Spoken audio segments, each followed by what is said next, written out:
Hey guys, I will show you how to fix this problem on Windows system. So this solution is applicable for Windows 10 as well as Windows 11 operating system. What you have to do, you need to just follow my screen and we will fix this issue together and quickly. So in the first step, we need to press Windows key plus R key together to open Run.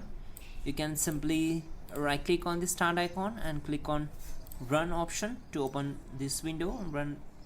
Now we need to type in percent local app data percent and hit enter. Once we are here, we need to click on these three dots. So click on it, then click on options and go to view option tab and simply select this option, show hidden files and folders and drives.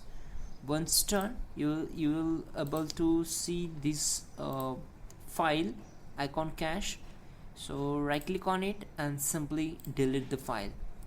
Once done, we need to simply restart the system and our problem will be solved for sure and 100%. You can also check out our description link to fix this issue quickly and effectively. That will be also a better way to fix this issue. And yeah, don't forget to like the video. Please do subscribe the channel.